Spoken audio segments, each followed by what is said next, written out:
চীনের ইতিহাস, ঐতিহ্য এবং প্রকৌশল দক্ষতার অন্যতম প্রতীক গ্রেট ওয়াল অফ চায়না। এই স্থাপনা আজ বিশ্বের অন্যতম জনপ্রিয় পর্যটন গন্তব্য। বিস্তারিত জানাচ্ছেন নুরুন নাহার উইলি।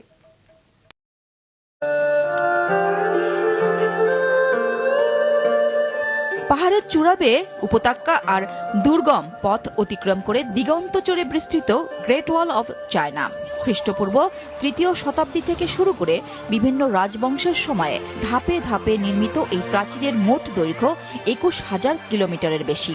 এর মূল উদ্দেশ্য ছিল সীমান্ত নিরাপত্তা নিশ্চিত করা। ইট পাথরে নির্মিত এই বিশাল স্থাপনা জুড়ে রয়েছে অসংখ্য ওয়াচ টাওয়ার, দুর্গ এবং সামরিক চৌকি। একসময় ধোঁয়া ও আগুনের সংকেতের মাধ্যমে এখান থেকে দ্রুত বার্তা আদান প্রদান করা হতো। ফলে এটি শুধু প্রাচীর নয়, বরং ছিল একটি সুরক্ষিত প্রতিরক্ষা ব্যবস্থা। একটা জাতির ভিতরে যে ঐক্য থাকা দরকার, চীন সভ্যতা শুরু থেকে আছে বলে তারা নিজেদেরকে বাঁচাতে এত লম্বা, আমি যতটুকু জানি ২২,০০০ কিলোমিটার লম্বা এই দেয়াল প্রাচীরটি বানাতে হয়েছে। এবং তখন কিন্তু আমাদের মতো এরকম অত্যাধুনিক কোনো মেশিন ছিল না, কিছু ছিল না, শুধুমাত্র চীনা মাটির ইট দিয়ে এটা বানানো। সময়ের পরিবর্তনে সামরিক গুরুত্ব কমলেও ইতিহাস ও সংস্কৃতির মূল্য আরও বেড়েছে।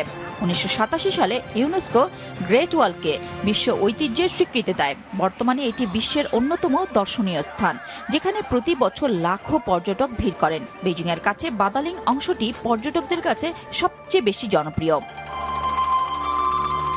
শুধু ইতিহাস জানতে নয়, অনন্য এক অভিজ্ঞতার খোঁজেও গ্রেট ওয়ালে আসেন বিশ্বের নানা প্রান্তের পর্যটকরা। পাহাড়ের চূড়া থেকে চারপাশের মনোমুগ্ধকর প্রাকৃতিক সৌন্দর্য উপভোগ, প্রাচীন স্থাপত্যের সূক্ষ্ম নির্মাণশৈলীর কাছ থেকে দেখা, ওয়াচ টাওয়ারে উঠে শতাব্দী প্রাচীন ইতিহাসের আবহ অনুভব করা সহ সব মিলিয়ে এটি হয়ে ওঠে যে কারোর কাছে এক স্মরণীয় ভ্রমণ। অনেকেই ঐতিহ্যবাহী পোশাক পরে ছবি তোলেন, আবার কেউ হাঁটতে হাঁটতে প্রাচীরের বিভিন্ন অংশ ঘুরে দেখেন।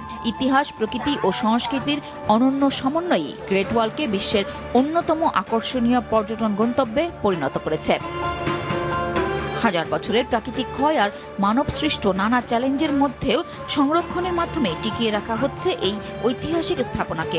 আধুনিক চীনের কাছে গ্রেট ওয়াল শুধু অতীতের প্রতিরক্ষার স্মারক নয়, বরং জাতীয় গৌরব, ঐতিহ্য এবং সংস্কৃতির পরিচয়েরও প্রতীক। নুরুন নাহার বিলি, মাছরাঙা নিউজ শো।